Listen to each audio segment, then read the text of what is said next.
Hello students, good evening. तो last lecture में हमने किया था ईथर का नॉमेनक्लेचर और उनका प्रिपरेशन मेथड। इसमें विलियमसन ईथर सिंथेसिस साथ साथ में और भी रिएक्शन जो है ईथर के प्रिपरेशन में उनको बताया था मैंने, जो जरूर देखिएगा उस लेक्चर को।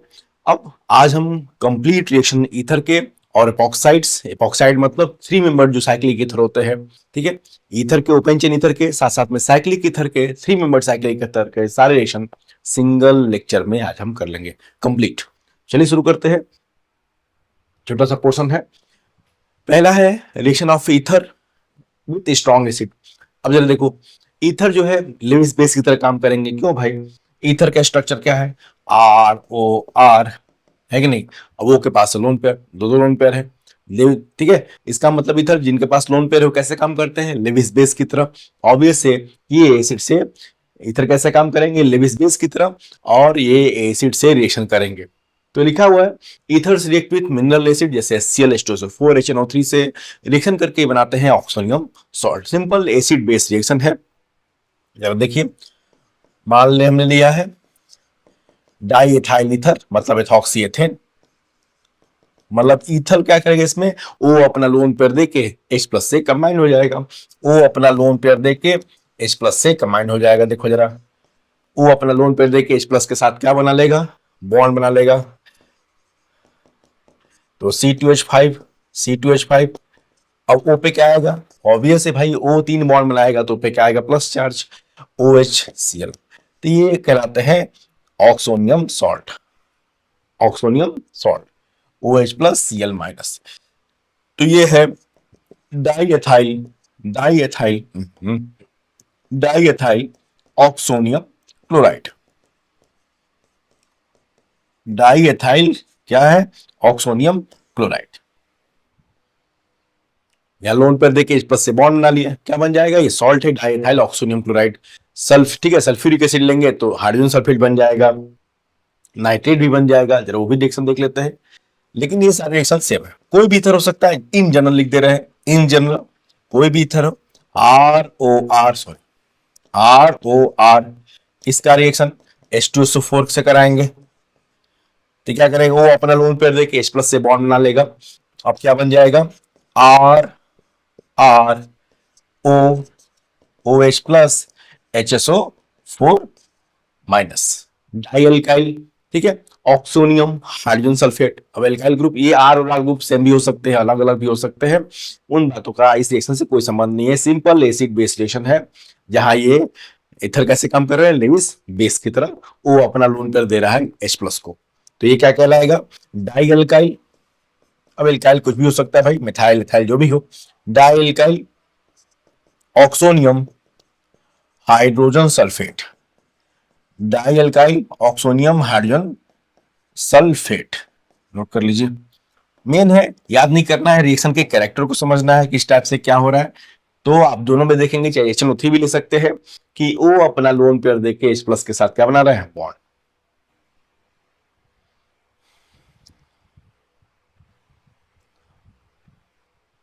अब ये तो हो गया मिनरल एसिड से। अब ये लेविस एसिड से भी रिएक्शन करते हैं। और लेविस एसिड मतलब वो जिनके पास क्या हो? एम्प्टी ऑर्बिटल हो, इनकम्प्लीट ऑक्टेट हो जिनका, उस रिएक्शन को भी देखें। तो रिएक्शन विथ लेविस एसिड वो था मिनरल एसिड, H+ जिनके पास है। अब ये रिएक्शन विथ लेविस एसिड। तो लेविस एसिड के साथ रिएक्शन करके वो कोऑर्डिनेशन कंपाउंड बनाते हैं, कॉम्प्लेक्स कंपाउंड बनाते हैं, जिनका नाम होता है, इनको बोलते हैं क्या? इथरेट। इनको क्या बोलते हैं? इथरेट। मैक्सिमम रिएक्शन उन्होंने देखा है ईथर को हम सॉल्वेंट की तरह लिखते हैं। याद रखिए हाइड्रोबोरेशन ऑक्सीडेशन, जिसमें अल्कोहल बन रहा था, एल्कीन में भी किया था, फिर से कराया है मैंने प्रिपरेशन में।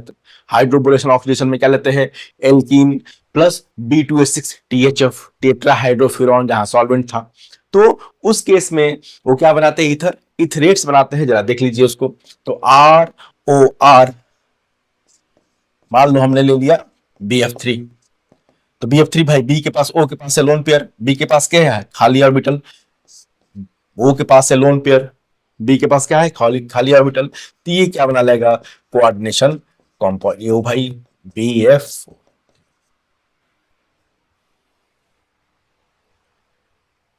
Boron trifluoride etherate. Boron trifluoride etherate. Simple देखो जरा, ये लेविस, प्लीज समझिएगा जरा कैरेक्टर को। और रिएक्शन नहीं याद करना, फालतू के रिएक्शन है सब। मतलब लेविस बेस है और ये क्या है भाई, BF3 के पास खाली ऑर्बिटल है, तो वो उससे कोऑर्डिनेशन कर लेगा और क्या होगा, ये लेविस एसिड हो गया भाई, ईथर हो गया लेविस बेस और ये BF3 क्या हो गया, लेविस एसिड। इनको बोलते हैं क्या, इथरेट्स। ग्रिग्नार्ड में भी, चलिए उसको भी याद कर लेता है जरा। ग्रिग्नार्ड में भी, Grignard during preparation of Grignard RMG, ठीक है, RBR का MG सिलेक्शन कराते हैं इन प्रेजेंस ऑफ ड्राई ईथर। देखिएगा ग्रिग्नार्ड में भी ईथर को, ग्रिग्नार्ड की प्रिपरेशन में भी ईथर को सॉल्वेंट की तरह यूज करते हैं, तो वहां भी इथरेट्स बनाता है वो। तो ये है boron try fluoride etherate.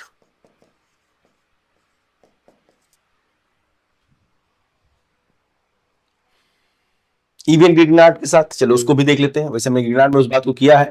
Grignard reagent में जैसे क्या लेते हैं, जैसे क्या लेते हैं ग्रिग्नार्ड के प्रिपरेशन में, एल्काइल हैलाइड लेते हैं plus Mg in presence of, कई बार लिखा हमने ड्राई ईथर, तो बनता है क्या RMgX, RMgX, ठीक है। तो यहां भी जो ईथर होते हैं वो क्या करते हैं, ग्रिग्नार्ड के साथ कोऑर्डिनेशन कंपाउंड बना के, ठीक है, उनको स्टेबलाइज करते हैं, उनको उनको हेल्प करते हैं घुलने में ईथर में, RMgX। अब ये यहाँ पे O अपना लोन पेयर दे के ROR का क्या बना लेगा, ऐसे कोऑर्डिनेशन कंपाउंड। यहां लेविस एसिड बेस्ड रिएक्शन है, लेविस एसिड के साथ क्या बनाते हैं, ईथर्स, इथरेट्स बनाते हैं। लेविस एसिड के साथ क्या बनाते हैं, इथरेट्स।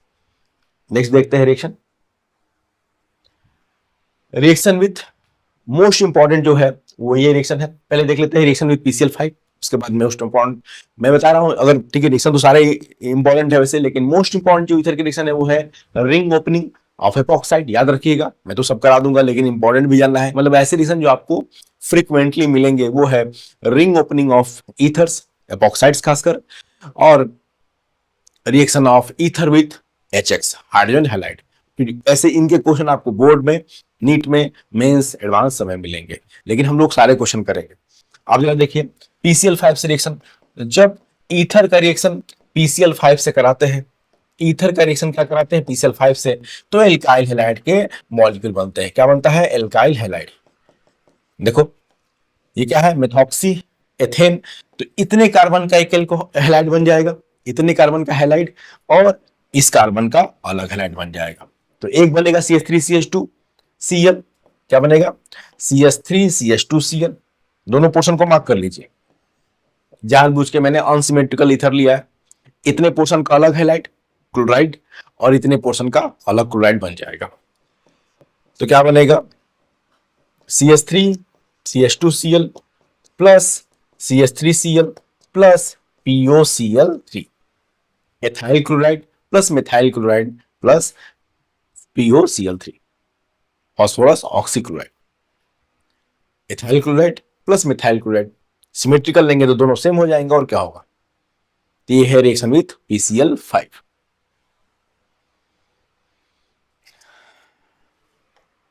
चलिए नेक्स्ट रिएक्शन है, ये है मोस्ट इंपॉर्टेंट, मैं मार्क कर दे रहा हूं क्योंकि आप, ठीक है, मेरे बोलने से नहीं होगा, आप बोर्ड पे IQ देखिए, एनसीईआरटी एक्सरसाइज देखिए, यही रिएक्शन एनसीईआरटी में तो बस यही रिएक्शन ही दिया हुआ है। हम लोग सब कैसे सब कर रहे हैं, एनसीईआरटी में ईथर के रिएक्शन के नाम पे यही रिएक्शन ही दिया हुआ है। मोस्ट इंपॉर्टेंट है रिएक्शन विथ हाइड्रोहेलिक एसिड चाहे HX, HX मतलब HCl HBr HI से रिएक्शन ईथर का।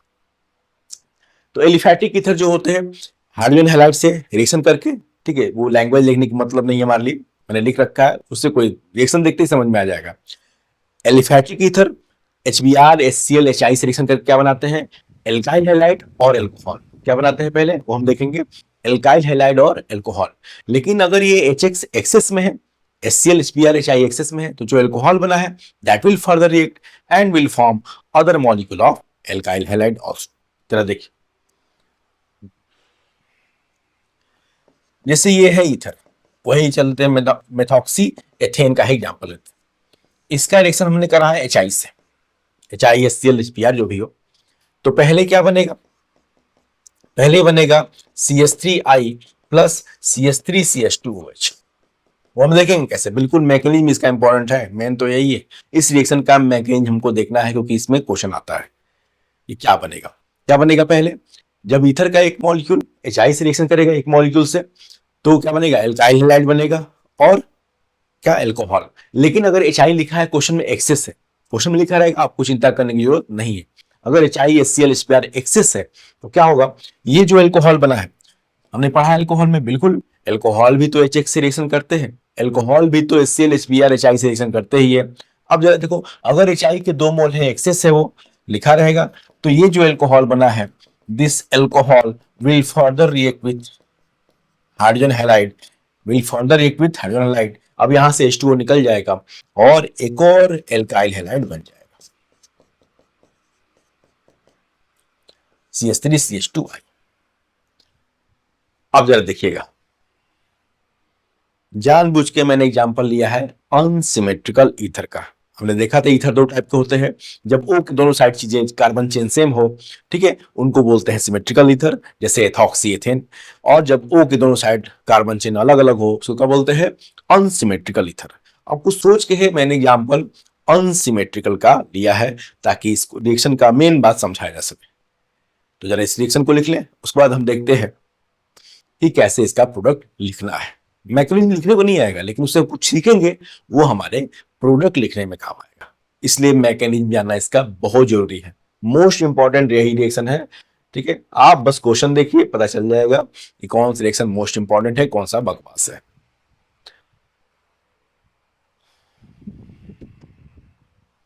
अब जरा देखो, यह खास बात क्या है।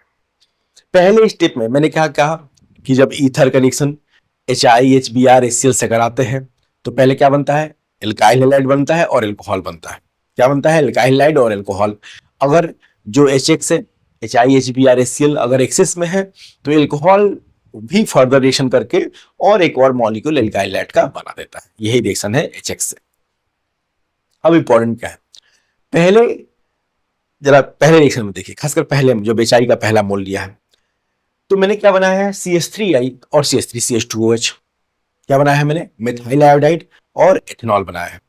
यहां पे कोई पूछ सकता था, सर आप ये कैसे तय कर रहे हैं भाई कि I जो है CH3 के साथ लगेगा। जरा सोचो सवाल क्या है, मेन बात यहीं पे है, मेन जो है टर्म यहीं पे देखना है कि आप ये कैसे तय कर रहे हो भाई कि जो I है वो CH3 के साथ लगेगा, इसके साथ भी तो लग सकता था।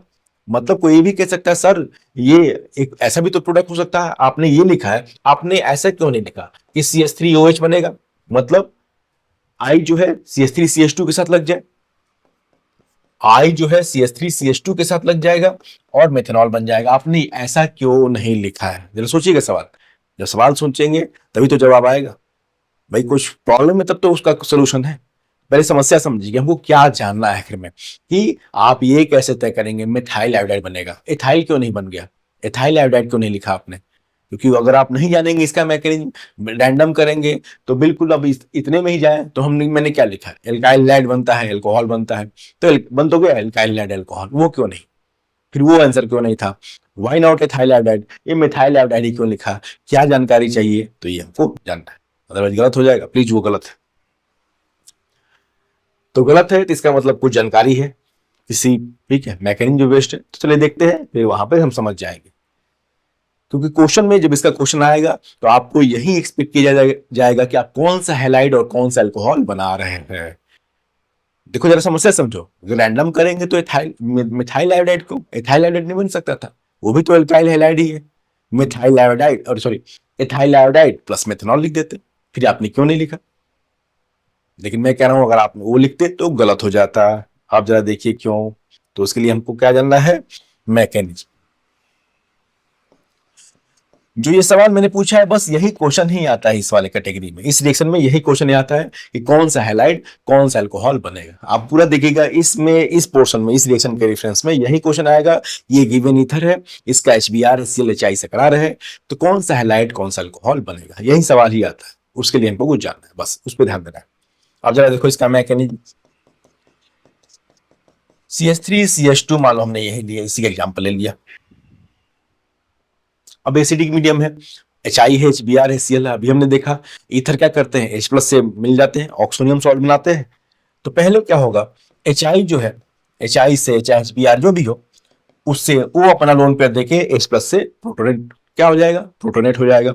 वो अपना लोन पेयर देके H+ से बॉन्ड बना लेगा और ये बॉन्ड यहां से ब्रेक हो जाएगा।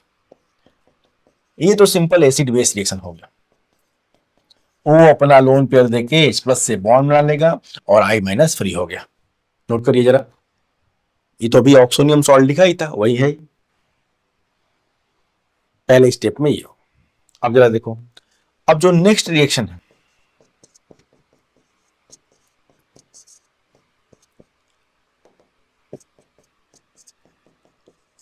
इसमें जरा देखो, यही मेन था। अब I-, यहां I- जो फ्री हुआ, I-Br-Cl- कुछ भी हो सकता है।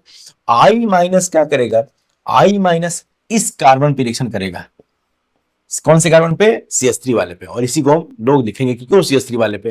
देखो I- के पास जो दो चॉइसेस हैं, या तो CH3 के पे रिएक्शन करे और यहां से बॉन्ड ब्रेक हो जाए, जो मैंने दिखाया। दूसरा ऑप्शन क्या है, I- एथाइल पे भी रिएक्शन कर सकता है और बॉन्ड यहां से ब्रेक हो सकता है। यही तो समस्या थी इसमें कि I- का रिएक्शन हम कहां कराएं, मिथाइल पे कि एथाइल पे। तो मैं कह रहा हूं मिथाइल पे होगा और वो हमको जानना है, वही हमको लिखना भी है। I- का रिएक्शन कहां होगा, मिथाइल पे, और ये बॉन्ड यहां से ब्रेक हो जाएगा। ठीक है, SN2 है ये, सिंपल SN2। भाई क्या हो रहा है, न्यूक्लियोफाइल लग रहा है, I- आके लग रहा है, लीविंग ग्रुप निकल रहा है। तो क्या बनेगा, CH3I प्लस CH3CH2OH। हाँ, अगर HI एक्सेस में है तो वो रिएक्शन, आगे वाला रिएक्शन, HI अगर 2 मोल है HI के, तो आगे रिएक्शन तो एल्कोहल का होगा, वो तो हम लोग पहले पढ़े हैं। ईथर का रिएक्शन इतना ही है, ईथर का रिएक्शन तो यहीं तक था। अगर HI एक्सेस में है तो फर्दर वो तो एल्कोहल का रिएक्शन है, एल्कोहल रिएक्शन करेगा ClHBr HI से और एक मॉलिक्यूल एल्काइल हैलाइड का बन जाएगा। अब यहां पे हमको मेन बात लिखनी है। अब सर आपने कैसे तय किया, किस बेसिस पे है कि I- जो है CH3 पे लगेगा। तो हम क्या करेंगे, देखो तरीका क्या है, हम ईथर के दोनों साइड देखेंगे। भाई ईथर क्या होता है, ROR। जरा देखिएगा, इस बात को नोट करिएगा, ROR डैश। दोनों ग्रुप सेम भी हो सकते हैं, ROR डैश अलग अलग भी हो सकते हैं। अगर दोनों साइड, अगर दोनों साइड, ठीक है, अगर ये O के दोनों साइड या तो प्राइमरी कार्ब, ठीक है, प्राइमरी कार्बन है, सेकेंडरी कार्बन है, चाहे मिथाइल ग्रुप है।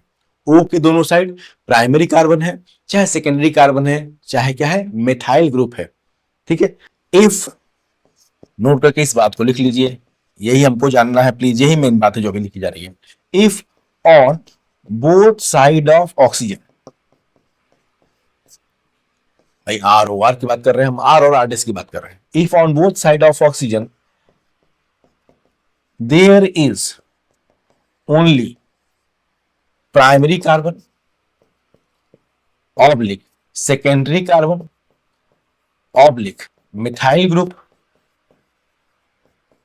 अगर आप O के दोनों साइड देखने पे प्राइमरी कार्बन दिखे, चाहे सेकेंडरी कार्बन दिखे, चाहे मिथाइल ग्रुप दिखे, then reaction will occur in, example से हम समझ लेंगे। और then reaction will occur in SN2 manner,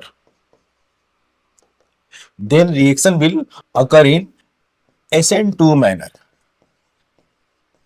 यही मेन बात है भाई, SN2 मैनर मतलब nucleophile will attack on less sterically hindered site. Nucleophile will attack on less, वहां पर न्यूक्लियोफाइल का रिएक्शन होगा, SN2 में तो ये होता है। न्यूक्लियोफाइल वहां रिएक्शन करेगा जहां भीड़, रिलेटिवली भीड़ कम हो। Nucleophile, that is will nucleophile will nucleophile will attack on nucleophile will attack on less sterically hindered site, चाहे लेस स्टेरिकली हिंडर्ड कार्बन लिख देते हैं। नोट कर लीजिए, अब इस बात को यहां देख लीजिए, यही मेन चीज है, यही हमको ध्यान में रखना है। हमने O के यहाँ प्रोटोनेशन हो गया पहले, तो एसिडिक मीडियम में क्या होगा, O अपना लोन पेयर देके H+ से बॉन्ड बना लेगा, प्रोटोनेशन हो गया। अब हमने O के दोनों साइड देखा, इधर क्या है, ये वाला कार्बन क्या है, इस कार्बन को चलो चेक करिए, ये वाला कार्बन है प्राइमरी कार्बन, है कि नहीं। O के जो O से डायरेक्टली कनेक्टेड है उनको देखिए बस, क्या है, प्राइमरी कार्बन। और ये क्या क्या कार्बन है, इधर क्या कैसा कार्बन था, ये है मिथाइल ग्रुप, CH3 ग्रुप। और कुछ तो है नहीं, और कोई चीज है नहीं, सेकेंडरी भी हो सकता है, वो भी एग्जाम्पल देख लेंगे। O के एक साइड है प्राइमरी कार्बन, एक साइड है मिथाइल ग्रुप। जैसे हमको देखा तो हमको याद आना चाहिए कि अगर एक साइड प्राइमरी कार्बन है, दूसरे साइड मिथाइल ग्रुप है और कुछ दिख नहीं रहा है, तो रिएक्शन हम जो कराएंगे SN2 तरीके से कराएंगे।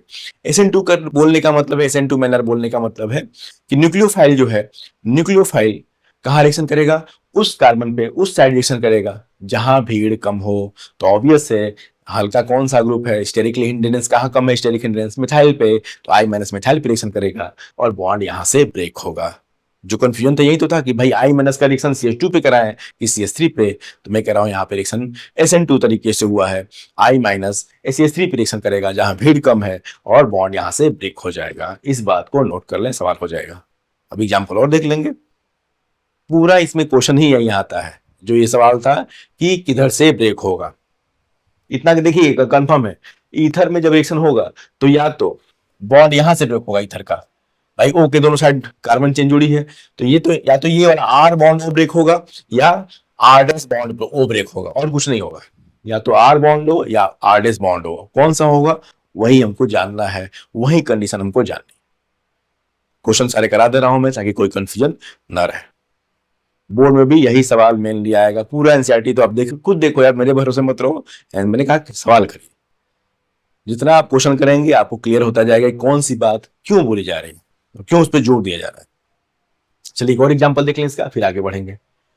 अब मान लो पूछ दिया, आपको मैकेनिज्म नहीं लिखना है, आपको शुरू से देख रहे ही समझ में आ जाएगा, वो तो मैंने समझाने के लिए लिख दिया। मान लो ये दे दिया, ये है ईथर OCH2 CH3। चलिए ये एक बार हमने थोड़ा बदल दिया और इसका रिएक्शन हमने HBr से करा दिया। तो पूछेगा क्या करना, 1 मोल। HBr कितना, 1 मोल से करा दिया, क्योंकि 1 मोल लेंगे तभी तो डिफरेंस पता चलेगा। डिफरेंस तो पहली बार ही पता चलेगा। मतलब क्वेश्चन वही है कि कौन सा हैलाइड, ये तो हमको पता है, ईथर का HBr HX से रिएक्शन होता है तो एक हैलाइड बनता है और एक एल्कोहल बनता है, लेकिन सवाल ये है कि कौन सा हैलाइड कौन सा एल्कोहल। ठीक है, नहीं तो अगर नहीं जानेंगे तो गलत हो जाएगा। तो पहला ऑप्शन क्या किया हमने भाई, एसिडिक मीडियम में क्या हो जाएगा, O क्या हो जाएगा, प्रोटोनेशन। डायरेक्ट कर दे रहा हूं मैं, एसिडिक मीडियम में पहले क्या हो जाएगा, HBr से रिएक्शन कराना है, तो एसिडिक मीडियम में O अपना लोन पेयर देके क्या बना लेगा, H+ से बॉन्ड बना लेगा, HBr HISCl कुछ भी हो। अब देखेंगे दोनों साइड, O के दोनों साइड देखिए जरा, O के दोनों साइड ये वाला कार्बन को चेक करो, बस O के दोनों साइड जो चीजें कनेक्टेड है उनको देखिए। ये कार्बन कैसा है, तो भाई ये है सेकेंडरी कार्बन, प्राइमरी सेकेंडरी तो पता होगा आपको। ठीक है, फिर इधर देखिए ये कैसा है, ये कैसा है, प्राइमरी कार्बन। हमने मार्क कर लिया, बस O के दोनों साइड जो डायरेक्टली कनेक्टेड कार्बन है उनका नेचर आप देखो, प्राइमरी कार्बन, दूसरा है सेकेंडरी कार्बन। ठीक, अब और कुछ तो दिख नहीं रहा है, प्राइमरी कार्बन हो चाहे सेकेंडरी कार्बन हो चाहे मिथाइल ग्रुप हो, उसके अलावा कुछ ना हो तब बात कर। अब ऑब्वियस है कि कल प्राइमरी चाहे सेकेंडरी कार्बन है तो रिएक्शन कैसे होगा, इसका मतलब समझ जाएंगे कि रिएक्शन कैसे होगा, SN2 तरीके से होगा। Br माइनस कहां रिएक्शन करेगा, दोनों पोजीशन में जहां कम भीड़ हो, जहां हिंड्रेंस कम हो, ठीक है, वहां Br माइनस का रिएक्शन होगा, SN2 तरीके से रिएक्शन होगा, मतलब Br माइनस यहां रिएक्शन करेगा और ये बॉन्ड यहां से टूट जाएगा। अरे भाई CH2 पे भीड़ कम है, स्टेरिक हिंड्रेंस कम है, देख ली क्राउडिंग यहां ज्यादा है, तो Br माइनस कहां करेगा, जहां लेस क्राउडिंग हो। प्लीज यही जानना है बस इस वाले रिएक्शन के पोर्शन में, और इंपॉर्टेंट है देखो जरा, यहां Br पे या CH2 पे रिएक्शन करेगा और ये बॉन्ड हट जाएगा यहां से, तो CH3 क्या बनेगा, आइसोप्रोपाइल अल्कोहल है ना, प्रोपेन टू ऑल को क्या बोलते हैं, भूलिएगा मत नाम, आइसोप्रोपाइल अल्कोहल, आइसोप्रोपाइल अल्कोहल और ethyl bromide, ethyl bromide, ethyl bromide, ethyl bromide, तो नोट कर लो। अभी एक और कंडीशन है उसको भी देख लेते हैं, क्योंकि अभी हमने क्या बात की, या तो प्राइमरी कार्बन हो, गलत, इसको मार्क कर लो, यही तो मेन था, केवल प्राइमरी कार्बन हो, ठीक है, सेकेंडरी कार्बन हो और मिथाइल ग्रुप, अगर बस यही दिखे दोनों साइड तो हम SN2 तरीके से कराएंगे, लेकिन उसके अलावा वो भी तो हो सकता। अच्छा एक और बात यहां बता दो, अगर मान लो पूछ दे कि रिएक्टिविटी ऑर्डर क्या होगा, मान लो दे दिया HI HBr HCl का रिएक्टिविटी ऑर्डर क्या होगा, तो ऑब्वियस है यही रिएक्टिविटी ऑर्डर होगा। अगर पूछ दे इस रिएक्शन में डिफरेंट हैलाइड्स का रिएक्टिविटी का ऑर्डर क्या होगा, तो सबसे रिएक्टिव कौन सा होगा, HI फिर HBr फिर S। क्यों भाई, अभी ये कोई बहुत बड़ी बात नहीं बताई जा रही है, जरा देखिए मैकेनिज्म, देखिए उसको नोट कर लो, देख लो मैकेनिज्म क्यों ऐसा। ये सारा आंसर तो मैकेनिज्म में ही है, देखो जरा।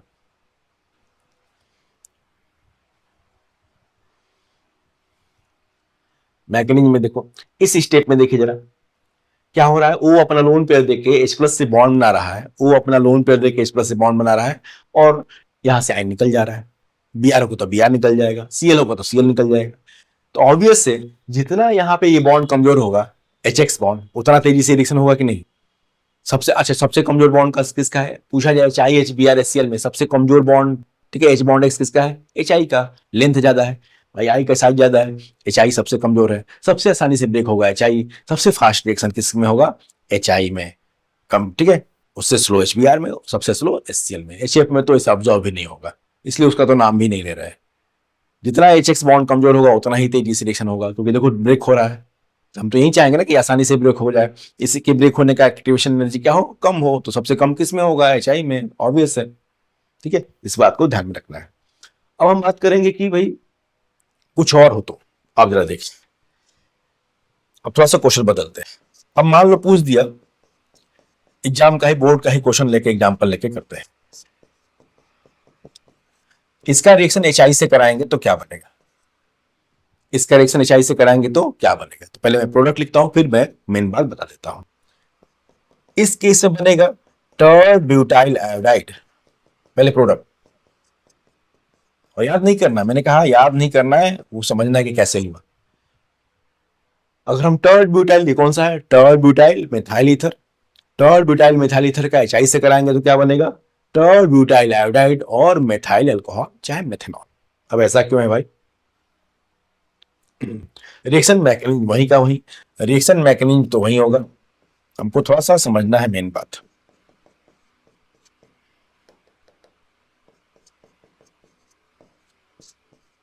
OCH3 पहले क्या होगा एसिडिक मीडियम में, O अपना लोन पेयर देके, O अपना लोन पेयर देके H प्लस से बॉन्ड बनाएगा, ये तो होगा ही। O अपना लोन पेयर देके क्या बनाएगा, H प्लस से बॉन्ड बनाएगा एसिडिक मीडियम में।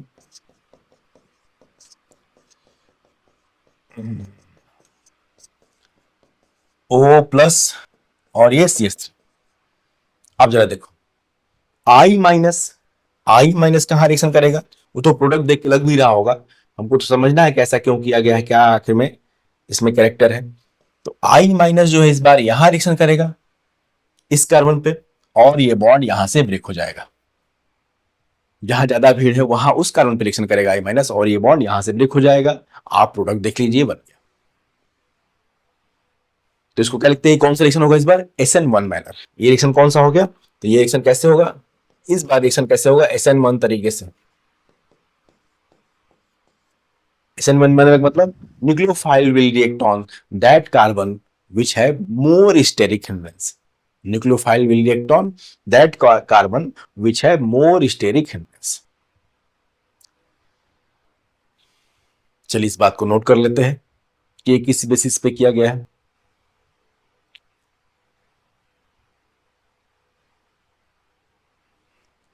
तो अभी तो हमने क्या लिखा था, प्राइमरी सेकेंडरी चाहे मिथाइल ग्रुप हो, प्राइमरी कार्बन हो चाहे सेकेंडरी कार्बन हो चाहे मिथाइल ग्रुप हो, दोनों साइड बस यही हो। तो रिएक्शन कैसे हुआ था, SN2 तरीके से।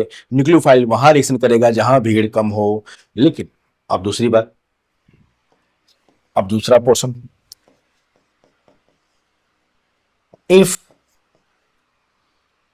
If any of the carbon chain, ठीक है, हम बात कर रहे हैं फिर से RO R' की, मतलब इनके, हम पूरा रिएक्शन इनके नेचर बेस्ड कर रहा है, यही तो मतलब है। ये पूरा रिएक्शन R और R' किस नेचर के हैं उस पर डिपेंड करता है इनका product. If any of the alkyl group is either tertiary, either 3 degree, if any of the alkyl group, जो दोनों साइड है प्लीज, इज आइदर 3 डिग्री और it can form stable carbocation, it can form stable carbocation. If any of the alkyl group is either 3 degree tertiary or it can form stable carbocation, then reaction will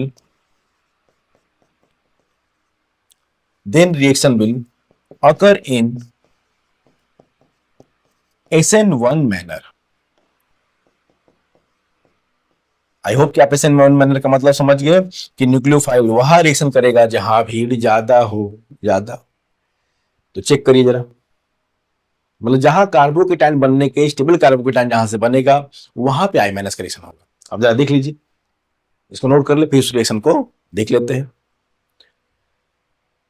ओ के दोनों side देखेंगे, अगर कोई tertiary carbon हो, चाहे ऐसा carbon हो जो स्टेबल कार्बोकेटाइन बना सके, तो रिएक्शन कैसा होगा? SN1 तरीके से। भाई SN1 में न्यूक्लियोफाइल कहां रिएक्शन करता है? जहां स्टेबल कार्बोकेटाइन बनता है। SN1 याद करिए, SN2, SN1 मैनर। देखिए जरा, इसको देखते ही पता चल गया। जरा देखो, तुम ऐसे सोचो, भाई अगर मान लो ये बॉन्ड यहां से ब्रेक हो गया, ये पूरा हट गया, तो केटाइन कहां बनेगा? तो अगर ये पूरा हट गया, ये पूरा हट गया, तो कैसे केटाइन बनेगा? ये बनेगा कि नहीं? पूरा ये CH3OH को, इस पोर्शन को अगर हम हटा देते हैं, CH3OH वाले पोर्शन को हटा देते हैं, तो कैसा कार्बोकेटाइन बनेगा? बनेगा कौन सा? टर्सरी कार्बोकेटाइन, जो कि बहुत स्टेबल होता है। वो हमने पढ़ा GOC में। टर्सरी कार्बोकेटाइन, इसका 9 हाइपर कंजुगेशन है, 3 3 6 3 9, 9 हाइपर कंजुगेशन है इसके, बहुत स्टेबल है। इसलिए रिएक्शन क्या हुआ? इसलिए रिएक्शन कैसे हुआ? SN1 तरीके से हुआ। I- उस कार्बन पे रिएक्शन करेगा जिसमें, ठीक है, स्टेबल कार्बोकेटाइन बनने का, ठीक है, जो स्टेबल कार्बोकेटाइन बना सके। इसलिए रिएक्शन कहां हुआ? टर्सरी वाले पे। एक और एग्जांपल देख लीजिए, जरूरी नहीं कि टर्सरी ही हो केवल, ऐसा भी हो सकता है, जरूरी नहीं कि केवल टर्सरी ही हो। ये देखिए, ये एग्जांपल, मान लो इसका पूछ दिया HBr से प्रोडक्ट क्या बनेगा, HBr से क्या प्रोडक्ट बनेगा, तो पहले तो वही करा दो। पहले क्या कराएंगे हम? प्रोटोनेशन। चलिए HBr को हटाइए, पहले एसिडिक मीडियम में क्या हो जाएगा? इसका प्रोटोनेशन। अब जरा देखो, अगर आप बॉन्ड इधर से, भाई वही तो, भाई हमको क्या देखना कि ओ के किस साइड का बॉन्ड, लेफ्ट साइड बॉन्ड टूटेगा कि राइट साइड, पूरा तो वही सवाल ही है इसमें। अगर आप इधर से बॉन्ड तोड़ते हो, मन में सोच लो या रफ पे करो, ठीक है, हिट एंड ट्रायल, भाई दोनों ये तो है। या तो आप ये वाला बॉन्ड तोड़ोगे, और क्या होगा, या तो ये बॉन्ड तोड़ना पसंद करेंगे, या व्हाइट वाला उधर, है कि नहीं? तो कौन सा बॉन्ड तोड़ेंगे? तो रफ पे कर लेंगे। जरा देखो, अगर हम ग्रीन वाला बॉन्ड ब्रेक करते हैं, इस साइड ब्रेक करते हैं, तो इस CH2 पे क्या आएगा? Plus charge. इस CH2 पे क्या आएगा? Plus charge. और ये CH2 पे प्लस चार्ज रिंग्स के साथ क्या होगा? कॉन्जुगेशन में बेंजाइल कार्बोकेटाइन। ये क्या है? ये CH2 प्लस क्या है? Benzyl carbocation. कार्बोकेटाइन बहुत स्टेबल बनेगा due to conjugation with ring. तो ऑब्वियस है, इसलिए इस बार भी रिएक्शन SN1 तरीके से होगा। SN1 तरीके से होगा रिएक्शन।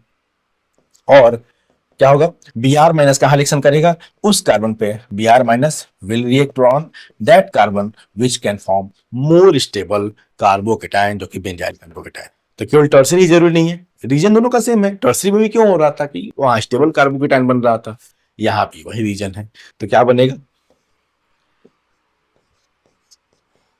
बेंजाइल ब्रोमाइड और मेथेनॉल। बेंजाइल ब्रोमाइड और मेथेनॉल। चेक करिए, वो शुरू से ही देख के पहचान में आ जाएगा आपको। और कुछ, ठीक है, बहुत बड़ी बात ये मैकेनिज्म नहीं लिखना है आपको। ओ के दोनों साइड जो ग्रुप्स हैं, पूरा कंक्लूजन क्या है कि ओ के दोनों साइड जो R ग्रुप है, उनके नेचर पे पूरा रिलेशन ये डिपेंड करता है। सर यही बता रहा है, कंक्लूजन यही होगा इसका। तो उस नेचर को समझना है। Benzyl bromide plus methanol. अब एक और इंपॉर्टेंट क्वेश्चन इससे, ठीक है, मान लो पूछ दिया एनिसॉल है। एनिसॉल का अगर हम HI से रिएक्शन कराएं, एनिसॉल का HI से रिएक्शन कराएं, तो क्या बनेगा? तो पहले करेंगे, वो तो पता है एसिडिक मीडियम है, तो ये स्टेप तो होगा ही होगा, ये स्टेप तो होगा ही होगा। O प्लस प्रोटोनेट होगा ही होगा। लेकिन फिर सब सवाल आ गया कि भाई आप कौन सा बॉन्ड ब्रेक करेंगे, इधर से कि इधर से? सवाल तो यही होता है ना, और क्या। मतलब ग्रीन साइड जो मैंने बनाया, और या येलो साइड, इधर से बॉन्ड ब्रेक करेंगे। अब जरा देखिए, भूलना नहीं है, हमने क्या पढ़ा है एल्डेहाइड में कि बेंजीन से अगर कोई भी ग्रुप डायरेक्टली जुड़ा है, बेंजीन रिंग से डायरेक्टली कोई ग्रुप जुड़ा है, OH हो, Cl हो, Br हो, कुछ भी हो, उसको आप नॉर्मल कंडीशन में तो नहीं हटा सकते। क्यों? भाई ये जो सिग्मा बॉन्ड है, जो ग्रीन बनाया गया है यहाँ पे, ठीक है, ये जो सिग्मा बॉन्ड बनाया गया है, जो रिंग से डायरेक्टली जुड़ा हुआ सिग्मा बॉन्ड है, उसको आप नॉर्मल कंडीशन में ब्रेक नहीं कर सकते। हमने पढ़ा है, डबल बॉन्ड करेक्टर है ड्यू टू कॉन्जुगेशन, मतलब स्ट्रॉन्ग बॉन्ड है। दिख रहा है सिग्मा बॉन्ड ग्रीन वाला, और उसमें क्या होता है? Double bond character. ठीक है, तो इधर से तो इसमें कुछ रूल लगाना ही नहीं। इस टाइप के ये कौन सा एग्जांपल, एनिसॉल का, भाई बेंजीन से जुड़ा हुआ वो थोड़े कभी नहीं तोड़ सकते, उधर कोई भी ग्रुप हो भाई, इधर CH3 हो चाहे कोई और ग्रुप भी हो, हम ये बॉन्ड तो कभी तोड़ ही नहीं सकते। इसमें तो और आसान है। इस बार क्या होगा, आई माइनस कहाँ रिएक्शन करेगा, मिथाइल पे, और कौन सा, ये येलो साइड का बॉन्ड, ये इधर का बॉन्ड ब्रेक हो जाएगा, क्योंकि बेंजीन से जो जुड़ा हुआ है, बेंजीन बॉन्ड वो है, उसको आप कभी नहीं ब्रेक कर सकते भाई। नॉर्मल कंडीशन में तो नहीं, बहुत ड्रास्टिक कंडीशन में ब्रेक होगा। नॉर्मल कंडीशन में तो रिएक्शन क्या होगा, I minus will react on CH3, और क्या बनेगा प्रोडक्ट, क्या बनेगा, फिनॉल और मिथाइल आयोडाइड, फिनॉल और मिथाइल आयोडाइड, फिनॉल और क्या बनेगा, मिथाइल आयोडाइड।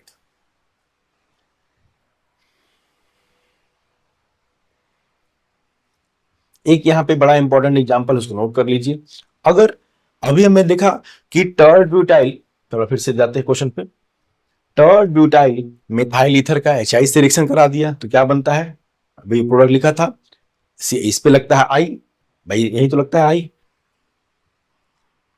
टर्ड ब्यूटाइल आयोडाइड, और क्या बनता है, मेथेनॉल। ठीक है, टर्ड ब्यूटाइल आयोडाइड और मेथेनॉल बनता है। लेकिन एक चीज को ध्यान में रखना है, इसके बावजूद भी हमको एक चीज, एक एग्जाम्पल दिमाग में रखना होगा।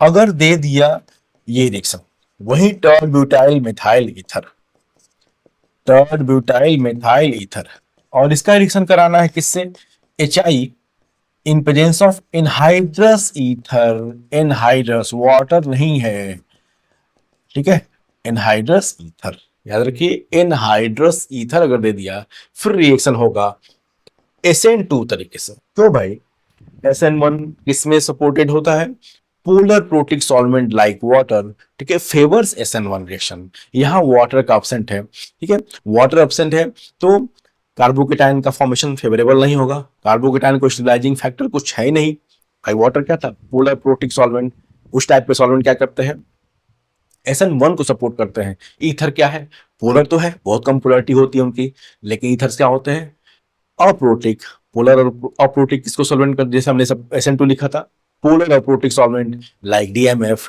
DMSO, HMPT, ये सब किसको सपोर्ट करते हैं, ईथर, ये SN2 रिएक्शन को सपोर्ट करते हैं। तो अगर एनहाइड्रस ईथर लिखा है, जरा याद रखिएगा, लिखा रहेगा, आपको पहचान घबराने की जरूरत नहीं है, तो रिएक्शन SN2 मैनर में होगा। और इस बार SN2 मैनर का मतलब क्या है, आई माइनस कहां रिएक्शन करेगा, CH3 पे, जहां लेस स्टेरिक क्राउडिंग है वहां रिएक्शन होगा, और ये बॉन्ड इधर से ब्रेक हो जाएगा। मतलब इस केस का प्रोडक्ट क्या होगा, टर्ट ब्यूटाइल एल्कोहल, बदल गया प्रोडक्ट, ध्यान देना जरा दोनों चीजों को, HI लिखा हो तो अलग, HI प्लस एनहाइड्रस ईथर लिखा हो तो अलग, क्योंकि एनहाइड्रस कंडीशन में SN1 सपोर्ट, ठीक है, SN1 सपोर्टिव नहीं होगा, कार्बोकेटाइन का बनना फेवरेबल नहीं होगा, तो रिएक्शन कैसे होगा, SN2 तरीके से होगा।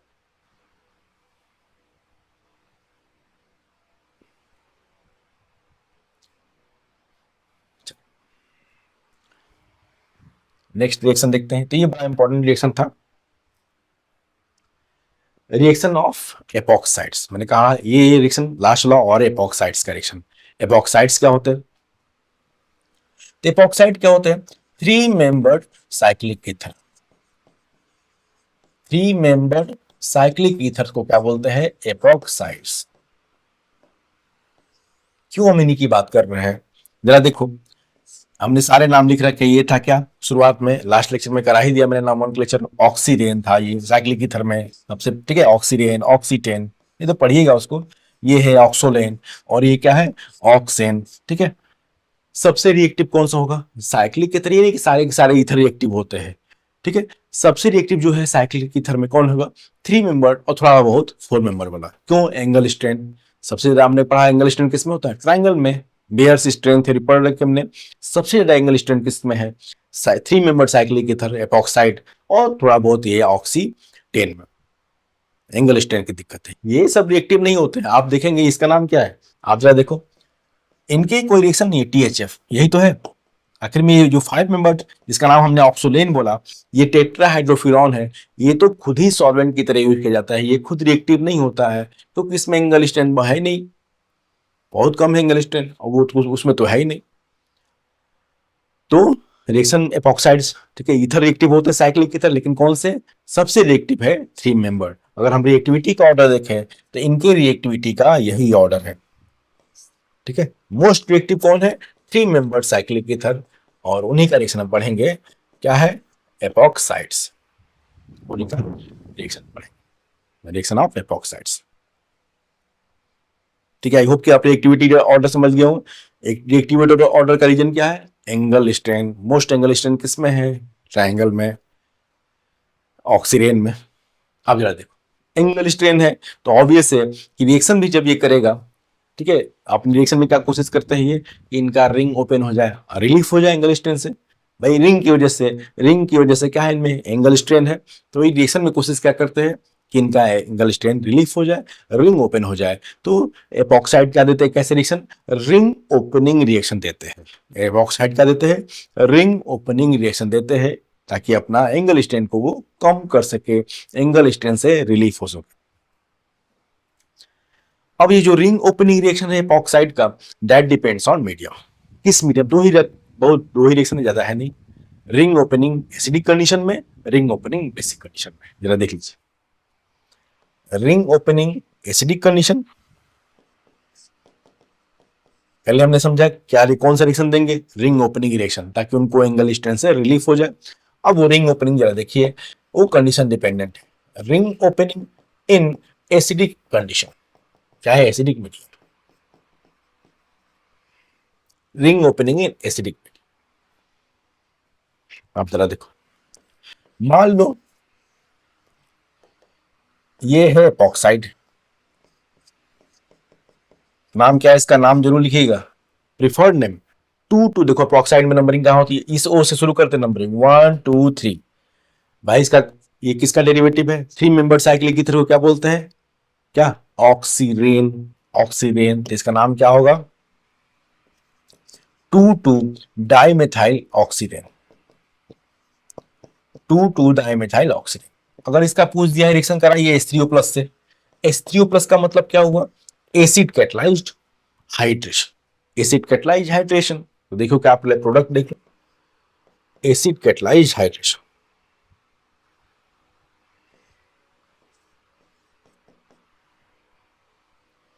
Acid catalysed hydration. चलिए, अब मेन है इसमें कुछ दिखाने के लिए, मेन बात, इस ओ को हम O18 कर देते हैं। आइसोटोप कौन सा? ओ का 18 वाला आइसोटोप, क्योंकि प्रोडक्ट जब पूछेगा तो जरूर, जब भी मैकेनिज्म बेस्ड क्वेश्चन पूछेगा, क्या पूछते हैं? Isotopic effect. ये ओ कौन सा है? O16 भी होता है, O18, तो हम इस ओ के लेते हैं कौन सा? O18। तो ये O18 यहां आ जाएगा, और यहां OH CH3। अभी देखेंगे क्यों, कुछ याद करने की जरूरत नहीं, इंपॉर्टेंट है, ध्यान देना है, क्योंकि जो जब भी मैकेनिज्म बेस्ड क्वेश्चन पूछना चाहोगे, जान तो क्या कर रहे हैं? आइसोटोपिक इफेक्ट पूछते हैं, आप सवाल देखिएगा, क्योंकि बिना आइसोटोपिक इफेक्ट जाने आप बता ही नहीं सकते कि ठीक है 2 OH बनते हैं, 2 OH लगेंगे, लेकिन कौन सा OH कहां पे होगा। अब देखते हैं क्यों। एसिडिक मीडियम में पहले क्या होता है? एसिडिक मीडियम में हमेशा ईथर का क्या होता है? प्रोटोनेशन। एसिडिक मीडियम में ईथर का प्रोटोनेशन होता है।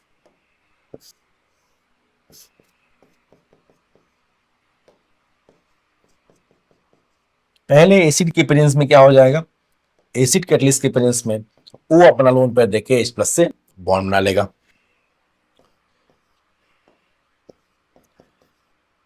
एसिड कैटलिस्ट के प्रेजेंस में ओ अपना लोन पेयर देके क्या होगा?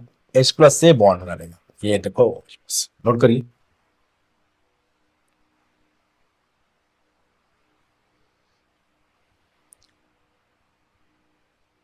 अब चूंकि ओ पे प्लस चार्ज आ गया, जरा देखिए इसको, चूंकि ओ पे क्या है? प्लस चार्ज है, ओ क्या करेगा? ओ पे प्लस चार्ज है, तो ओ बगल वाले कार्बन से, इन दोनों कार्बन से, जरा मार्क कर लो, इन दोनों कार्बन से ओ क्या करेगा? इलेक्ट्रॉन विड्रॉ करेगा, due to minus I effect. इन दोनों ही बॉन्ड से, कार्बन से, रिंग के कार्बन से इलेक्ट्रॉन विड्रॉ करेगा, ठीक है।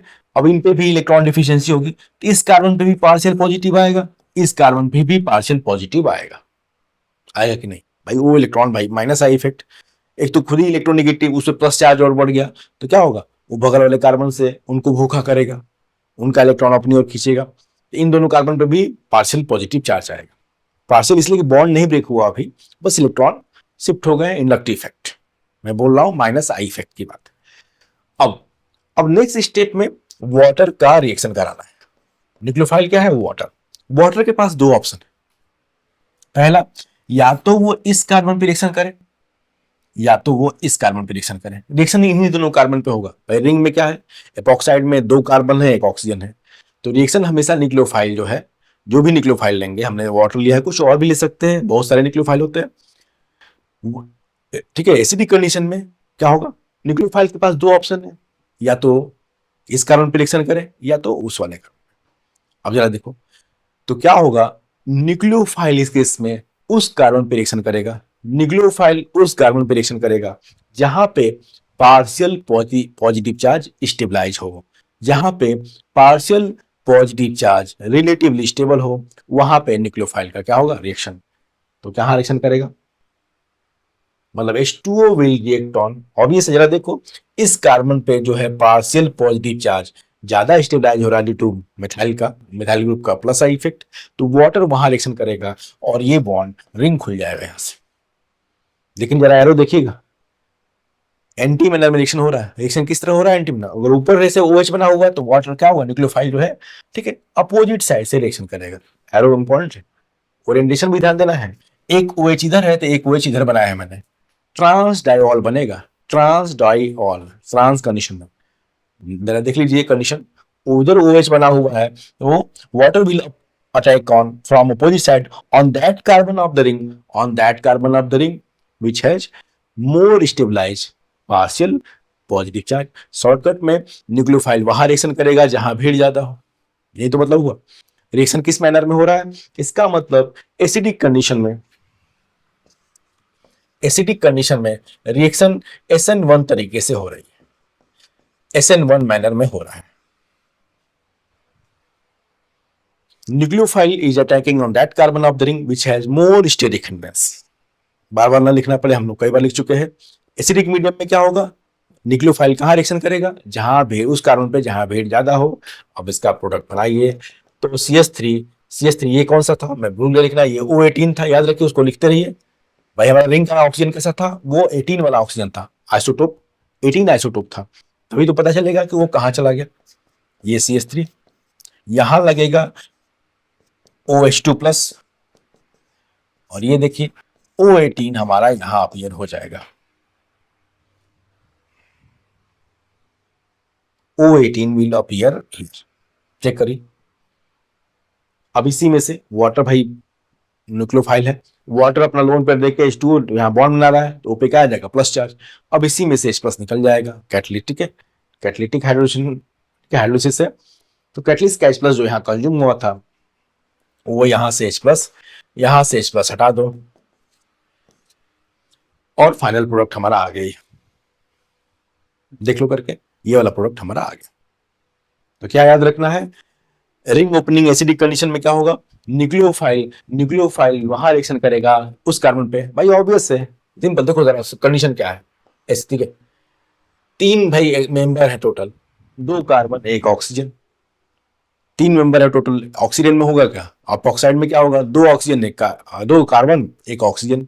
रिंग ओपनिंग क्या होगा, या तो कोई न्यूक्लियोफाइल, समझिएगा मेन बात, यहां रिएक्शन करेगा और ऐसे बॉन्ड हो जाएगा, ओपन, रिंग ओपन हो जाएगा, या दूसरा ऑप्शन कोई न्यूक्लियोफाइल यहां रिएक्शन करेगा और यहां ओपन हो जाएगा। अब इन दोनों में से किस कार्बन पे रिएक्शन होगा वो डिपेंड करता है कंडीशन पे। एसिडिक कंडीशन में उस कार्बन पे रिएक्शन होगा, मान लो ये कार्बन नंबर 1 है, कार्बन नंबर 2 है, एसिडिक कंडीशन में उस कार्बन पे रिएक्शन होगा जहां स्टेरिक हिंड्रेंस ज्यादा हो, SN1 तरीके से रिएक्शन होगी। वो हमने रीजन देखा क्यों, एसिडिक कंडीशन में रिएक्शन कैसे होगा, SN1 तरीके से। कंडीशन देखना होगा रिएक्शन का। एक और एग्जांपल देख लें, न्यूक्लियोफाइल कुछ भी हो सकता है, ऐसा नहीं कि वाटर ही, वाटर क्यों यार, बहुत कुछ हो सकता है न्यूक्लियोफाइल, दीजिए। वाटर ही क्यों, एल्कोहल भी न्यूक्लियोफाइल हो सकता है। चलिए एग्जांपल फिर से लेते हैं। तो क्या दिमाग में रखना है, एसिडिक कंडीशन में जहां रिएक्शन कैसे होगा, SN1 तरीके से होगा। भीड़ जहां ज्यादा है जिस कार्बन पे, वहां न्यूक्लियोफाइल का होगा रिएक्शन। चलिए यहाँ CH3 लगा देते हैं, CH3 लगा देते हैं, ठीक है। यहाँ एल्कोहल से रिएक्शन कराना है इन प्रेजेंस ऑफ H2SO4। अब इसका प्रोडक्ट हमको लिखना है, C2H5OH रिएक्शन है इसका इन presence of H2SO4। Medium acidic है। पहले क्या होगा, पहले इसका क्या होगा, प्रोटोनेशन एसिडिक, ठीक है, एसिड कैटलाइज्ड है, लिखा रहेगा, घबराने की जरूरत नहीं है। कोई मिनरल एसिड लिखा हुआ, चलिए लेविस एसिड भी H2SO4 हो सकता है, ठीक है।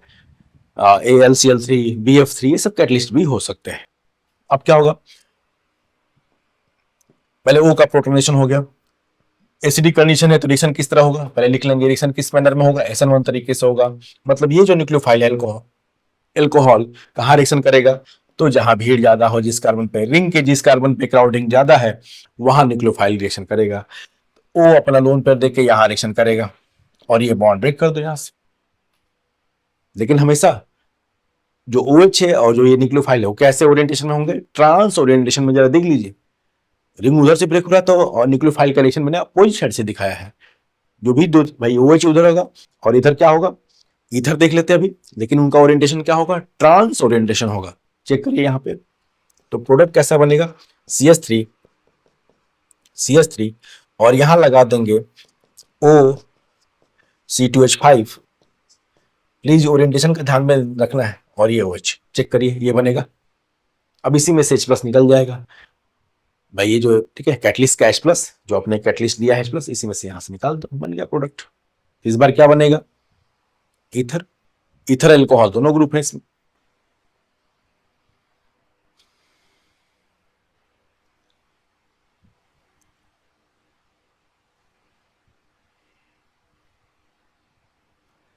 तो ये हो गया एसिडिक मीडियम में। बेसिक मीडियम में उसको भी देख लेते हैं, ring opening in basic medium.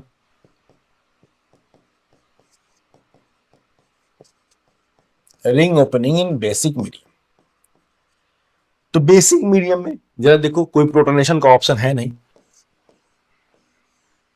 चलो फिर से एग्जांपल लेते हैं, फिर से एग्जांपल लेते हैं। ये O18 ले लिया हमने, यहां फिर से CH3, पहले प्रोडक्ट फिर समझेंगे, और इसका रिएक्शन कराया हमने ग्रिग्नार्ड रिएजेंट्स CH3MgBr। पहले ग्रिग्नार्ड से फॉलोड बाई हाइड्रोलिसिस किया, तो प्रोडक्ट देखते क्या होगा। ग्रिग्नार्ड क्या है, CH3R- क्या होता है, ग्रिग्नार्ड क्या है, बेस की तरह काम करता है। ग्रिग्नार्ड रिएजेंट में CH3- है और R- क्या होता है, स्ट्रॉन्ग बेसिस। इसका मतलब ग्रिग्नार्ड रिएजेंट क्या है, बेसिक मीडियम है। ग्रिग्नार्ड क्या है, बेसिक मीडियम है। अब जरा देखो, अच्छा आपको लग रहा होगा सर इसमें एसिड मीडियम तो यूज किया है आपने, ठीक है, आपने इसका एसिड हाइड्रोलिसिस भी तो करा है, लेकिन जरा ध्यान दीजिए, पहले ही मीडियम एसिडिक नहीं था, ये रिएक्शन कुछ ऐसे है। इसका पहले रिएक्शन कराना है इस रिएक्शन रिएक्टेंट का, किससे, ग्रिग्नार्ड से कराना है, फिर जो सॉल्ट बनेगा उसका हमको क्या करना है, हाइड्रोलिसिस करना है। तो चलिए उसको हटा देते हैं, ताकि ये ना लगे कि सर ये तो रिएक्शन क्या है, मीडियम एसिडिक नहीं समझना है इसको। पहले आपको ग्रिग्नार्ड से रिएक्शन कराना है, जो कि क्या होता है, एक बेस होता है R-, फिर जो सॉल्ट बनेगा उसका आपको हाइड्रोलिसिस करना है, तो प्रोडक्ट बनेगा। तो चलिए अलग लिखते हैं। अब जरा देखो, बेसिक मीडियम में क्या होगा, रिएक्शन होगा SN2 तरीके से, नोट करिए। बेसिक मीडियम में रिएक्शन कैसे होगा, SN2 तरीके से। और SN2 का मतलब रिएक्शन तो इन्हीं दोनों कार्बन पे कहीं होना है, रिएक्शन तो इन्हीं दोनों कार्बन पे कहीं होना है। SN2 का मतलब क्या होगा, बेसिक मीडियम में रिएक्शन कैसे होगा, SN2 तरीके से न्यूक्लियोफाइल उस कार्बन पे रिएक्शन करेगा जहां स्टेरिक हिंड्रेंस कम हो, बस यही अंतर है। एसन एसिडिक मीडियम में क्या था, जहां स्टेरिक हिंड्रेंस ज्यादा हो वहां रिएक्शन होगा, और बेसिक मीडियम में वहां पे जहां स्टेरिक हिंड्रेंस कम हो, यहां रिएक्शन होगा और ये बॉन्ड यहां से ब्रेक हो जाएगा। देखिए प्लीज इसको O18 ही लिखना, ताकि हमको डिफरेंस पता चलता है कि रिएक्शन O18 कहां जाएगा, इधर कि इधर। ठीक है, बेहतर है थोड़ा एरोस को गलत दिखाया मैंने, एरो को भी सही कर लेते हैं। CH3, तो यही अंतर है, बेसिक मीडियम में रिएक्शन कैसे होगा, SN2 तरीके से होगा। प्लीज ओरिएंटेशन ट्रांस ही रहेगा अभी भी। CH3- यहाँ रिएक्शन करेगा इस कार्बन पे जहां स्टेरिक क्राउडिंग कम है, और प्रोडक्ट देखो क्या बनेगा, O18 माइनस चार्ज आप जरा देखिए, और यहां लग जाएगा CH3, O minus NDBr plus, यही तो बनता है ग्लिगनाट के साथ। मीडियम एसिडिक नहीं था, पहले ये बनाना था, अब ये जो बन गया सॉल्ट, रिएक्शन तो हो गया। अब ये पूरा का पूरा सॉल्ट का हम रिएक्शन किससे कराएंगे? जब इस सॉल्ट का हम हाइड्रोलिसिस कराएंगे, एसिडिक हाइड्रोलिसिस कराएंगे, ठीक है, ठीक है, इस सॉल्ट का जब हम एसिडिक हाइड्रोलिसिस कराएंगे, O माइनस के साथ क्या जुड़ जाएगा? H प्लस जुड़ जाएगा, इस O माइनस के साथ H प्लस जुड़ जाएगा, इस वजह से ऐसा, ठीक है, ताकि आपको ये ना लगे कि सर H3O प्लस से रिएक्शन, ये तो एसिडिक मीडियम होगा। नहीं भाई, पहले ग्रिग्नार्ड ऐसे रिएक्शन से रिएजेंट से रिएक्शन कराया गया है जो बेस होता है। ग्रिग्नार्ड क्या है? बेस। तो मीडियम कैसा है? पहले बेसिक, फिर कुछ पूरा का पूरा ये ईथर कन्वर्जन हो गया, पूरा का पूरा ईथर जब ग्रिग्नार्ड से रिएक्शन कर गया बेसिक कंडीशन में, तब वो जो सॉल्ट बना है उसका हम करा रहे हैं हाइड्रोलिसिस। इसका मतलब ये है ring opening in basic medium. Initial reaction देखिए, आगे का नहीं, इनिशियल।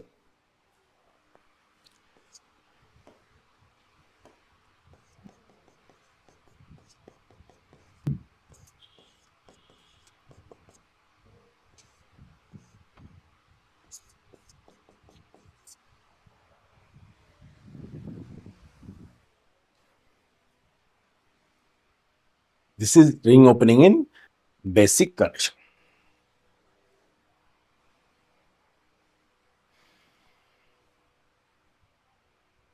एसिडिक कंडीशन में SN1 तरीके से न्यूक्लियोफाइल ज्यादा क्राउडिंग वाली जगह पे रिएक्शन करेगा, और बेसिक कंडीशन में SN2 तरीके से न्यूक्लियोफाइल कम भीड़ वाली जगह पे, लेस स्टेरिक हिंड्रेंस वाली जगह पे क्या होगा? रिएक्शन होगा। इन बात को दिमाग में रखना है। हाँ, रिएक्शन को देख के इतना तो आपको आना ही चाहिए कि रिएक्शन की कंडीशन बेसिक है कि एसिडिक है। एपॉक्साइड के यही दोनों रिएक्शन है बस, एसिडिक कंडीशन में ओपनिंग, बेसिक कंडीशन में।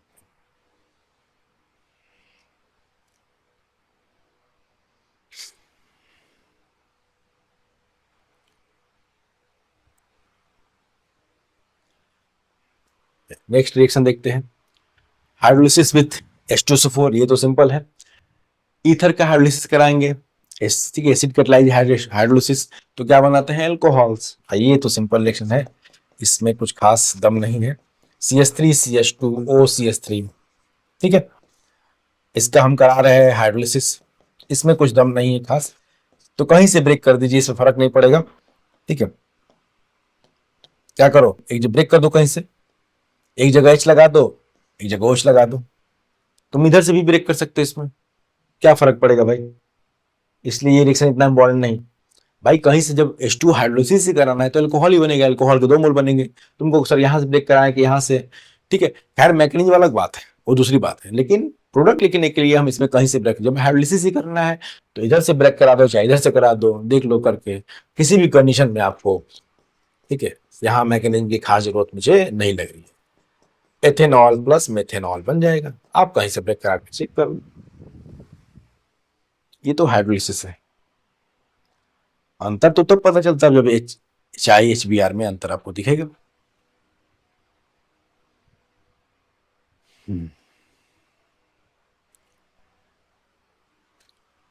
नेक्स्ट क्या है, when ethers are reacted with acid halides, acid chlorides or acid anhydride in presence of AlCl3 or ZnCl2 catalyst, they produce esters। Ester an alkyl नाइडी बनता है, जरा देखिए,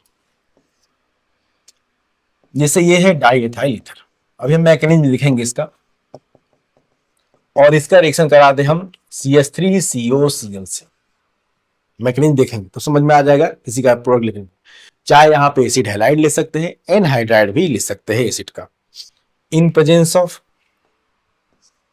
AlCl3 चाहे ZnCl2 catalyst, in presence of AlCl3 या ZnCl2 catalyst. देखिए product क्या बनेगा, क्या क्या, एक बनेगा एथाइल एथेनोएट और बनेगा C2H5Cl, AlCl3 कैटलिस्ट। बस चेक करते हुए देखेंगे कैसे होगा।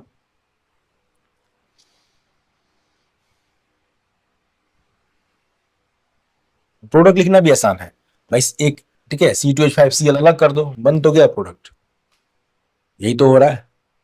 अब लेकिन देख लेते हैं कैसे, क्या बनेगा, एल्काइल हैलाइड ही बनेगा और एस्टर भी बनेगा। देखो मैकेनिज्म लिख लो इसका,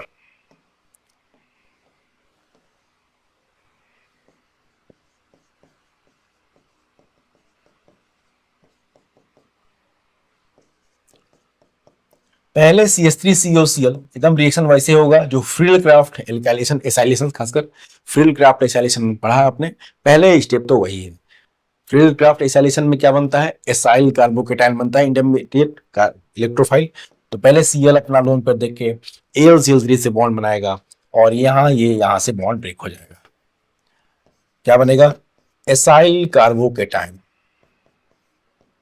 plus AlCl4 minus, same like frill Crafts acylation.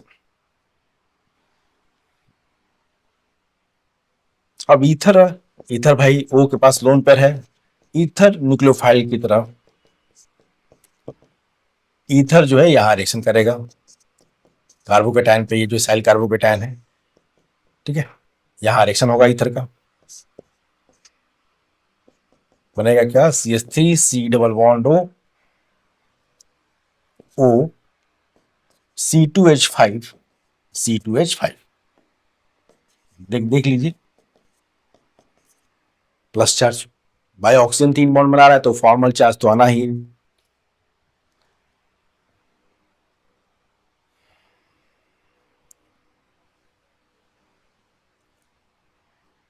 अब नेक्स्ट स्टेप में AlCl4 क्या है, कैटलिस्ट है।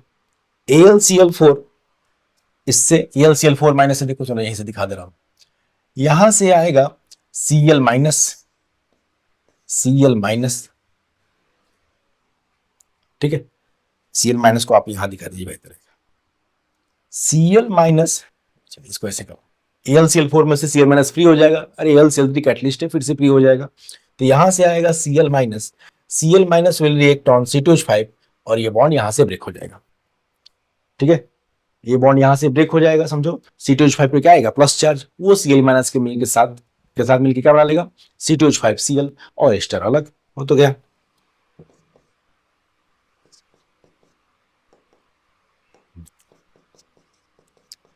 तो ये बन गया एस्टर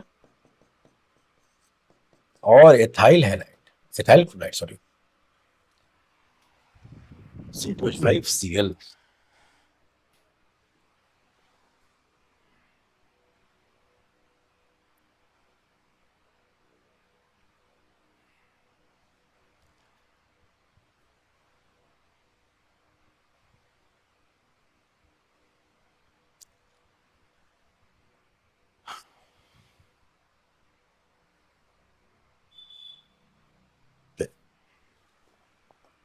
नेक्स्ट रिएक्शन क्या है भाई,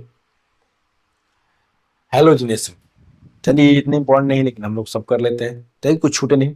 ethers can be halogenated at alpha carbon, O के बगल वाला कार्बन, O के बगल वाला carbon alpha carbon, by treatment with Cl2 और Br2 in presence of an initiator, radical initiator basically, जैसे ये है रिएक्शन, इसका रिएक्शन हम कराते हैं अगर Cl2 in presence of peroxide, ठीक है, डार्क में, तो अल्फा, ये अल्फा कार्बन है, अल्फा कार्बन, तो किसी अल्फा कार्बन का हाइड्रोजन हटके, मतलब अल्फा हाइड्रोजन हटके Cl लग जाएगा, चाहे Br लग जाएगा, ठीक है, डार्क में, एब्सेंस ऑफ सनलाइट में क्या होगा, अल्फा हाइड्रोजन हटके क्या लग जाएगा, Cl लग जाएगा, रेडिकल मैकेनिज्म में, लेकिन चलिए उतना हमको ये जरूरी नहीं है जानना, इस रिएक्शन का मैकेनिज्म क्या है, रेडिकल, लेकिन यही रिएक्शन ये हमने कराया क्या है, डार्क में, लेकिन यही रिएक्शन अगर सनलाइट में करा दें, Cl2 in presence of sunlight, चाहे HNu लिखा रहेगा, सनलाइट क्या लिखते हैं, फोटोन HNu, फिर जो भी ये हाइड्रोजन अल्फा बीटा सारे, ठीक है, Cl2 एक्सेस में ले, सनलाइट में लिखेगा वो डार्क है, अगर सनलाइट के प्रेजेंस में कराएं तो फिर सारे हाइड्रोजन अल्फा बीटा और सारे hydrogen they will be replace by, they will be replace by chlorine, चाहे ब्रोमीन लेंगे तो ब्रोमीन, दे अंतर है इन absence of light and in presence of sunlight. Options में क्या होगा, कोई एक अल्फा हाइड्रोजन हटके हैलोजन लगेगा, कोई एक अल्फा हाइड्रोजन हटके हैलोजन लगेगा, इन प्रेजेंस ऑफ सनलाइट सारे अल्फा अल्फा ही नहीं, बीटा हाइड्रोजन भी हटके Cl लग जाएगा, हैलोजन लग जाएगा, ये है हैलोजिनेशन ऑफ ईथर्स।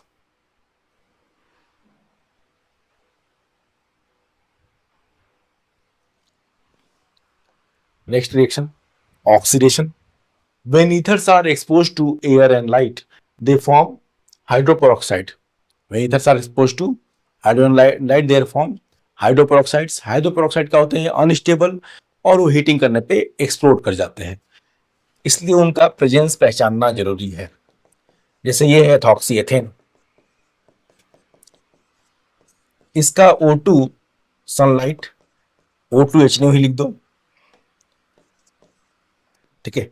O2 मतलब एयर के प्रेजेंस में ऑक्सीडेशन जब होगा तो ये बनाते हैं ईथर हाइड्रोपेरोक्साइड। एक अल्फा हाइड्रोजन हट के वहां पे लग जाएगा OH, पेरोक्साइड लिंकेज। इसका नाम है डाई इथाइल ईथर। फिर से देखो ऑक्सीडेशन किस हाइड्रोजन का हुआ है? अल्फा हाइड्रोजन के पास हुआ है oxidation, di ethyl ether hydroperoxide.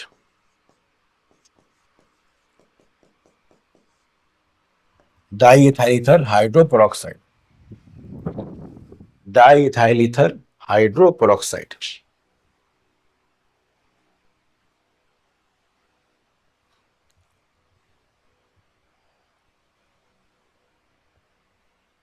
अब किसी ईथर का सैंपल, मैंने कहा कि इस टाइप के सैंपल अनस्टेबल होते हैं, एक्सप्लोड कर जाते हैं हीटिंग करने पे। अगर किसी ईथर का सैंपल का ऑक्सीडेशन हुआ है कि नहीं, उसमें ये वाला, ठीक है, कोई ईथर का सैंपल है, अगर हमको पता करना है कि उसमें पेरोक्साइड, ठीक है, उसका पेरोक्साइड बन चुका है कि नहीं, तो हम पता कर सकते हैं, वही केमिकल टेस्ट हमको जानना है।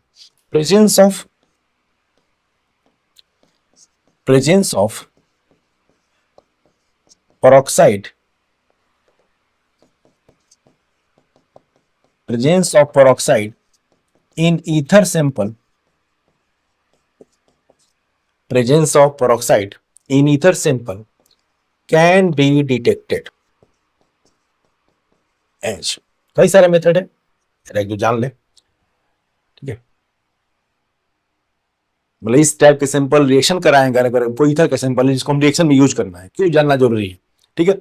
इस टाइप के कोई सैंपल है ईथर का, जिसको हमको कोई रिएक्शन, इतना रिएक्शन नहीं चाहिए, से रिएक्शन कराया, ठीक है, और जो भी रिएक्शन कराया हमने ईथर के, अब उस सैंपल का हो चुका है ऑक्सीडेशन, ठीक है, बाय डिपोज कुछ करना नहीं है, एयर सनलाइट ही तो चाहिए, एयर का एक्सपोजर ही बहुत है उसके लिए, और वो पेरोक्साइड बना चुका है, मान लेते हैं। अब आपको तो आइडिया है नहीं, आप जैसे उसका रिएक्शन कराएंगे, चाहे HBr जो भी है, और हीटिंग करेंगे, तुरंत एक्सप्लोजन हो जाएगा वहां।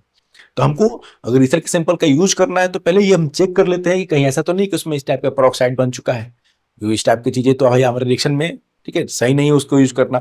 तो उसके प्रेजेंस को अब देख के तो पता नहीं चलेगा, तो ईथर के सैंपल का हम टेस्ट करते हैं कि कहीं ऐसा तो नहीं कि वो पेरोक्साइड बना चुका है। तो कैसे कैसे कर सकते हैं, जरा देखिए। हम उसमें ऐड कर सकते हैं FeSO4 एंड पोटेशियम थायोसाइनेट। पहला क्या है तरीका, कि अगर मान लेते हैं ये बना है ईथर, पेरोक्साइड बना चुका है, मान लेते हैं, मान रहे हैं कि सैंपल में पेरोक्साइड बन चुका है। अगर ऐसा सैंपल आपका है, तो पहले उसका रिएक्शन कराएंगे FeSO4 के साथ। तो अगर पेरोक्साइड है इसमें, प्लीज, अगर पेरोक्साइड है इसमें, तो क्या करेगा, Fe जो +2 है उसको किस में ऑक्सीडाइज कर देगा। अगर ईथर के सैंपल में पेरोक्साइड बन चुका है, ऐसा कुछ ऑक्सीडेशन हो चुका है, तो दैट विल, ठीक है, ऑक्सीडाइज Iron+2 इंटू Iron+3। अब ये Iron+3 सैंपल अगर हम इसमें डालेंगे पोटेशियम थायोसाइनेट, पहले FeSO4 ऐड करेंगे, फिर पोटेशियम थायोसाइनेट ऐड करेंगे, वो हमने पहले ही पढ़ा। अगर Fe+3 सिंपल बन गया, तो Fe+3 क्या देता है, फेरिक थायोसाइनेट का ब्लड रेड कलर, यही तो पहचान है।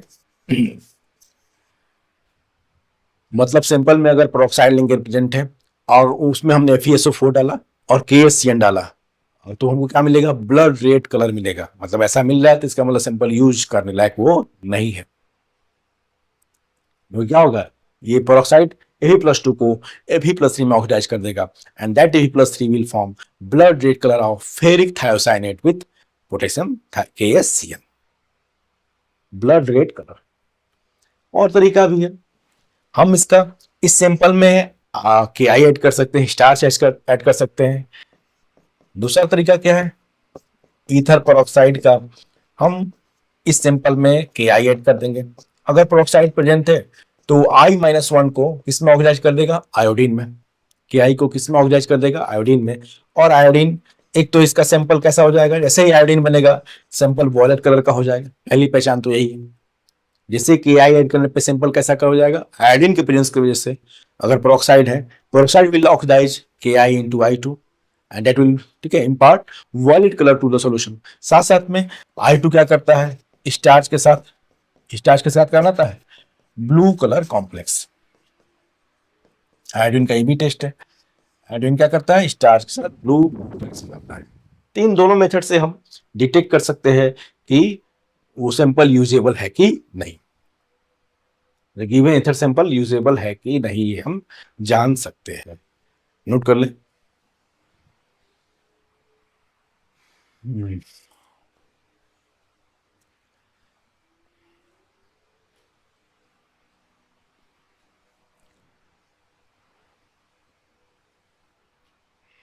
कोई रिएक्शन, तो ये था complete ether reaction test, chemical test के साथ, ठीक है।